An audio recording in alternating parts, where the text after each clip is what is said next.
Ruspe al lavoro al distretto sanitario di via Cappuccina Mestre per l'abbattimento del vecchio archivio dismesso da oltre 10 anni, dove sorgerà la nuova casa di comunità, più di 7 milioni di euro il valore, interamente finanziata con i fondi del PNRR.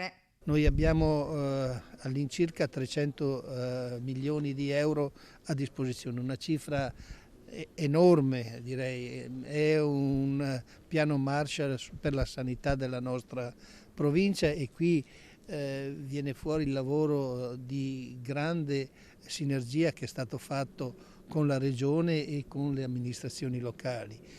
Le case della comunità, gli hospice, gli ospedali di comunità, la realizzazione e il completamento di ospedali in questi anni direi vedranno proprio un'esplosione. Qui abbiamo visto la prima distruzione di un pezzo storico che però verrà ripristinato e il tutto rientrerà in un enorme programma che cambierà completamente il volto della sanità dell'azienda. La nuova casa di comunità, un edificio di 4 piani, alto 16 metri, ospiterà il nuovo centro prelievi, ambulatori specialistici di cure primarie, l'ufficio anagrafe sanitaria e altri spazi dedicati all'attività amministrativa e di servizio. Uno snodo importantissimo sarà poi la formazione del PUA, il punto unico di accettazione, dove il cittadino deve riuscire a trovare una risposta ai bisogni e dove chi c'è dall'altra parte deve capire anche quali sono i bisogni